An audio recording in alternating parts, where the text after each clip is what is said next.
हमारे साथ हैं चर्चा में ओम थानवी जी, वरिष्ठ पत्रकार, और आप भी रविवार को लेखक बुद्धिजीवियों का सम्मेलन आयोजित कर रहे हैं आप लोग मावलंकर हॉल में दिल्ली के। पुष्पमित्र भार्गव जी हैं, वरिष्ठ वैज्ञानिक हैं, और आप cellular and molecular biology Hyderabad के संस्थापक के रूप में जाने गए और काफ़ी लंबे अरसे तक वहाँ रहे हैं। काफ़ी प्रतिष्ठित वैज्ञानिक के रूप में आप जाने गए हैं इस विज्ञान जगत में।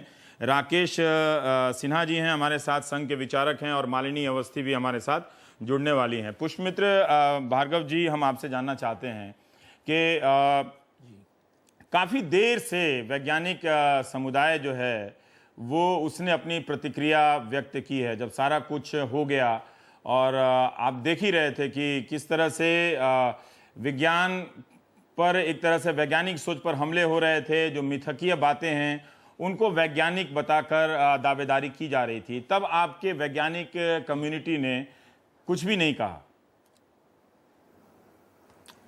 देखिए, मैं वैज्ञानिक कम्युनिटी के बारे में कुछ नहीं कहना चाहता, क्योंकि मुझे अपने देश की वैज्ञानिक कम्युनिटी से कोई भी सहानुभूति नहीं है।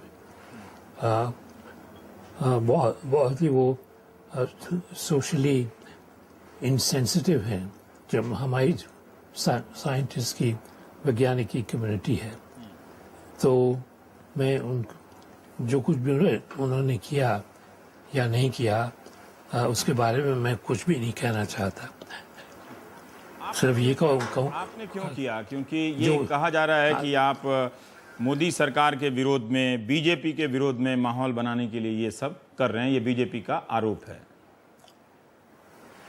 देखिए, मुझे न तो बीजेपी से कोई विरोध करना है, न मोदी जी से कोई विरोध करना है। मेरा जो विरोध है वो जो कर रहे हैं उसका विरोध है। मैं इस समझ में जो रास्ता वो अपना रहे हैं वो डेमोक्रेसी का रास्ता नहीं है। उससे अगर उसी रास्ते पर वो चलते रहेंगे तो वो आगे चल के हमारा जो देश है एक हिंदू रिलीजियस ऑटोक्रेसी बन जाएगा, पाकिस्तान जैसा, और वो मैं नहीं चाहता।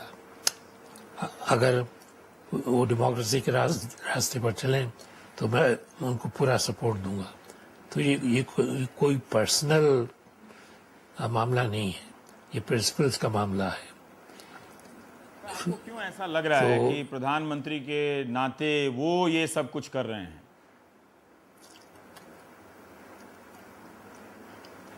जो कुछ हो रहा है उससे ये जाहिर होता है मुझे। देखिए, जो बीजेपी पॉलिटिकल पार्टी है वो आरएसएस का पॉलिटिकल फ्रंट है, और आरएसएस जो है वो एक हिंदू फंडामेंटलिस्ट ऑर्गेनाइजेशन है। उससे मुझे कुछ भी सहानुभूति नहीं है। और जो बीजेपी है वो आरएसएस की इजाज़त के बिना कोई बड़ा काम नहीं कर पाती है एज ए पॉलिटिकल पार्टी। और आरएसएस के जो व्यूज़ हैं वो सब लोगों को मालूम है। आरएसएस के प्रेसिडेंट चेयरमैन ने, भगवत जी ने कहा था 4 दिन हुए, मैरिज जो है वो एक कॉन्ट्रैक्ट है जिसमें कि औरत का फर्ज होता है घर को देखना और मर्द का फर्ज होता है पैसे कमा के लाना। इसका मतलब ये कि आरएसएस जो है वो औरतों के काम करने के खिलाफ है। ये पुराना बयान है उनका, और इस पर काफ़ी बहस हुई थी, फिर उनका क्लैरिफिकेशन भी कुछ आया था। राकेश इस पर बताएंगे। लेकिन भार्गव जी, अभी बीजेपी ने एक प्रेस रिलीज जारी कर आपसे कहा है कि जब इमरजेंसी आपातकाल लागू किया गया था तब आपने विरोध नहीं किया था, बल्कि उसके एक हफ्ते बाद जो ये molecular biology, cellular and molecular biology की स्थापना होती है तो आप उसके चेयरमैन बन जाते हैं उसके, इसलिए आप कांग्रेस के करीब रहे हैं और आप बीजेपी को बदनाम करते रहे। हाँ, देखिए पिछले साल हमने किताब लिखी थी और जो कि काफ़ी पॉपुलर रही, उसका नाम था N agenda for the nation. और वो जो किताब थी वो यूपीए 1 और यूपीए 2 की क्रिटिक थी। अच्छा। तो ये किसी को ये कहना कि हम कांग्रेस के साथ हैं इसीलिए बीजेपी को बदनाम करते हैं, ये बिल्कुल गलत बात है। हमने जो यूपीए 1 और यूपीए 2 का जो क्रिटिसिज्म किया है इस किताब में, वो अगर कोई पढ़े तो ये नहीं कहेगा। किताब का नाम एक बार फिर से आप बता सकते हैं क्या? जी हाँ, an agenda for the nation, an untold story of the UPA government. लेकिन आपने आपातकाल का कोई विरोध किया था? जी हाँ, बिल्कुल किया था। बीजेपी कहती है कि आपने नहीं किया था। बिल्कुल किया था हमने विरोध। ये कैसे कह सकती है बीजेपी कि हमने नहीं किया था। उन्होंने कहा था मिसेस गांधी की जो के साथ जो लोग थे कि एटॉमिक एनर्जी और स्पेस पर कोई कमेंट नहीं कर सकता। हमने तो एक पूरा आर्टिकल लिखा था। ये देखिए, ये किताब है an agenda for the nation ji, जिसके बारे में मैं कह रहा हूँ। ये पूरी क्रिटिक है। हमने यूपीए 1 और यूपीए 2 को 100 में से 8 नंबर दिए। 100 में से 8? जी, उनकी परफॉर्मेंस पर। अच्छा राकेश जी, एक बात है कि ठीक है कि तरह तरह की सेनाएं उभर रही हैं, कुछ करके चली जाती हैं। दिल्ली के केरल हाउस में वो जो लड़का एक आता है वो कर जाता है, और इतने पावर के साथ वो कर गया, पुलिस पीछे पहुंच जाती है और पूरा एक मामला बन जाता है। पर जो भी विरोध लोग कर रहे हैं उनको पहले कि आपातकाल पर आपने विरोध किया कि नहीं किया, अगर ये इस दलील से सारी बातें होती रहेंगी तो फिर जो मौजूदा सरकार है उसकी अपनी जिम्मेदारी क्या? देखिए, एक बात मैं, इन्होंने तो बता दिया कि आपातकाल का विरोध किया है, यूपीए को 100 में से 8 नंबर दिया, तो ये कांग्रेसी तो नहीं है। रवि जी, थोड़ा मुझे समय दीजिए, क्योंकि मैंने बहुत बातें कही हैं। एक बात मैं कहना चाहता हूँ, असहमति का अधिकार और असहमति का समय ये किसी का मौलिक अधिकार है। इस पर मैं सवाल नहीं खड़ा करता हूँ। असहमति व्यक्त करें, विरोध व्यक्त करें, लेकिन भार्गव जी ने मेरा काम आसान कर दिया है। उनकी बातों में जो विरोधाभास है वो अकेला विरोधाभास नहीं है। वही बात पटवर्धन जी में है जो फिल्म से आते हैं, वही बात मंगलेश डबराल में भी है, वही विरोधाभास उदय प्रकाश में भी है। क्यों? उन्होंने कहा कि आरएसएस से बीजेपी जुड़ा हुआ है और आरएसएस की विचारधारा दुनिया जानती है, इसलिए हमारा विरोध है। अर्थात जिन्होंने आम आदमी पार्टी की तरफ से जिन्होंने बयान जारी 2013 में किया था, भार्गव जी इमरजेंसी में क्या बोले नहीं बोले, 2013 में इन्होंने आम आदमी पार्टी के प्रति अपनी, ये भी उनका अधिकार हो गया। नहीं, ये मैं कह रहा हूँ, इस देश में एंटी बीजेपी होना क्या कानून पास हुआ है क्या कि अपराध है? तो संघ का होना क्या का गुनाह है क्या? वही बात है ना, आज तक बहस हो रही है, जब दो लोगों में बहस हो रही है, आप सब लोगों ने संघ का होना गुनाह बना दिया। आपने स्थापित कर दिया संघ ही है तो फांसीवादी है, इसी तरह। अरे नहीं, सब लोगों ने उस जमात में मैं सबको रखता हूँ और आपको भी रखता हूँ। मुझे क्यों रखते हैं? आप भी, मैं तो सामने से आलोचना करता हूँ, मैं कहीं जमात में मत। नहीं, संघी होने का मतलब फांसीवादी है। उन्होंने कहा कि संघ का है, इसका अर्थ है, इसका समाधान क्या है? या तो नरेंद्र मोदी इस्तीफा दे दें या संघ से संबंध तोड़ दें। दोनों ही संभव नहीं है। दोनों संभव नहीं। मैं एक बात कहती हूँ, ये स्वयं भ्रमित है। दो बात मुझे बता दीजिए। कहते हो उदय प्रकाश जी, जब उदय प्रकाश जी, भार्गव जी ने, एक सेकंड उस पर भी आ जाएंगे, आपका काम इतना आसान में नहीं होने दूंगा। पीएम भार्गव जी ने कहा कि भाई एक माहौल यहाँ पर बन रहा है, ठीक, वो माहौल बन रहा है कि आप अगर कहीं लिख रहे हैं, कहीं बोल रहे हैं, कोई व्हाट्सएप पे लिख रहा है, कोई फेसबुक पे लिख रहा है, तो 4 लोग जाके घेर के पीट रहा है या मार रहा है। जहाँ की अखलाक की भी घटना हुई, निकल गया बाद में, वो बकरी का मांस निकल गया गाय के मांस के आरोप में, उसकी तो जिंदगी चली गई ना।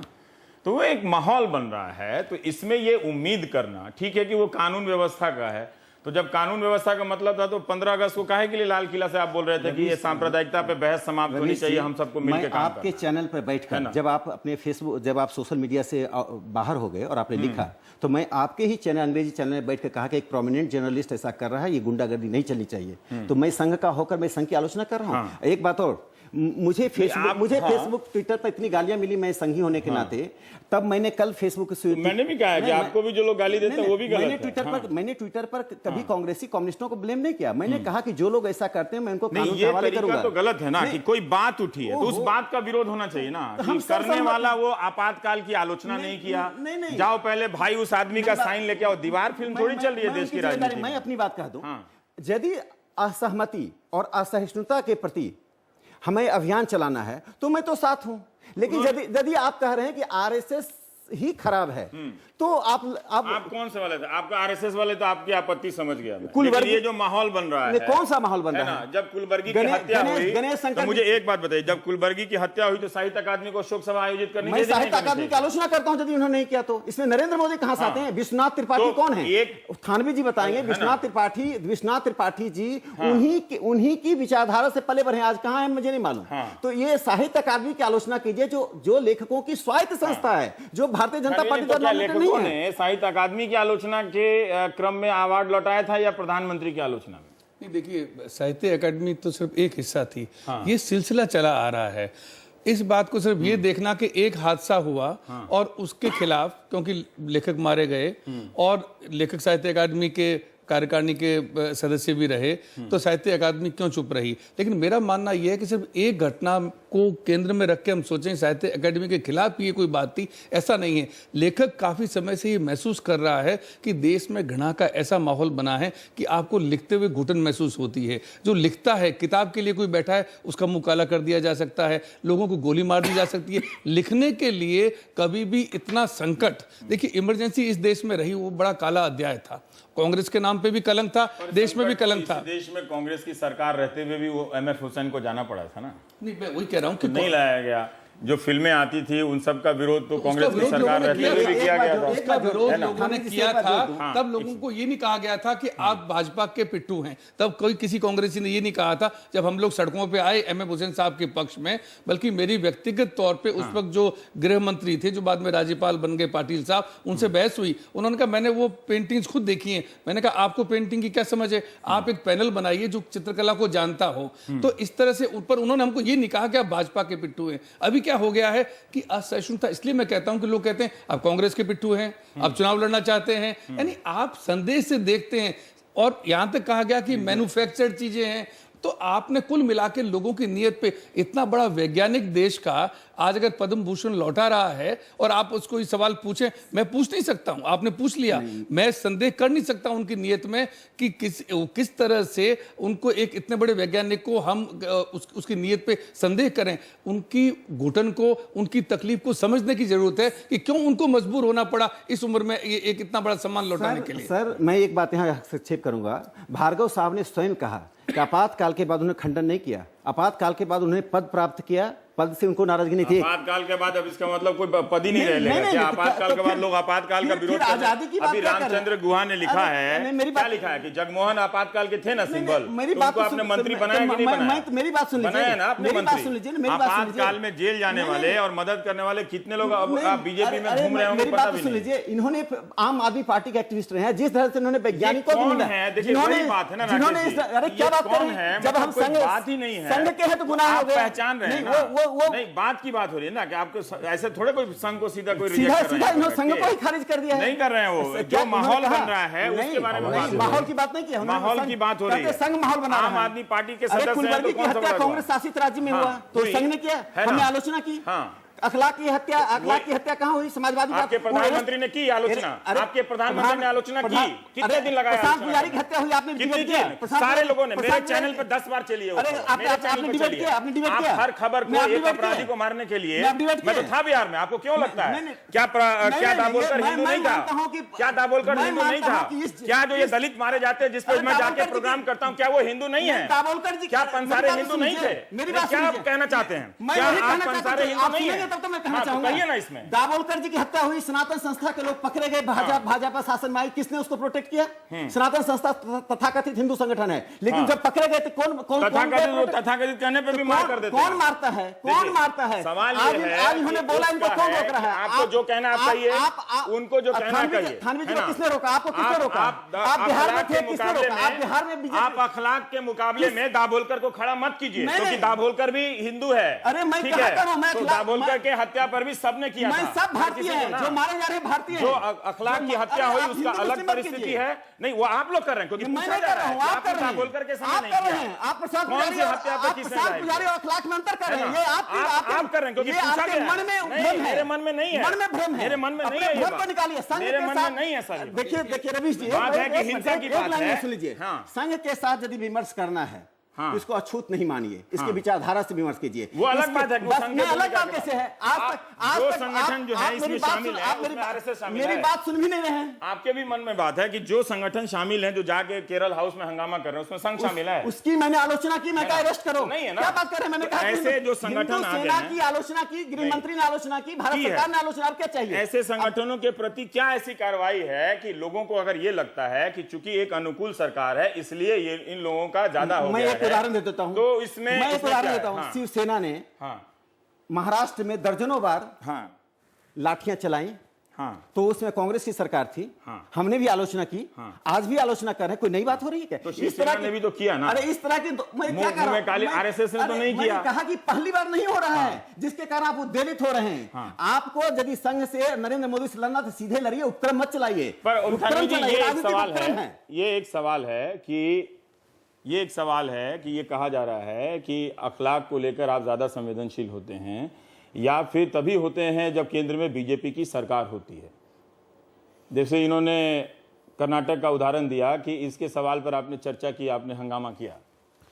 देखिए मेरा कहना ये है, प्रशांत पुजारी, मेरा कहना ये है कि अगर बचाव की मुद्रा इस तरह की है संघ की या भाजपा की, जबकि दो अलग अलग संगठन हैं, मुझे नहीं लगता कि संघ को, सरकार को इतना बचाने की जरूरत क्यों पड़ती है।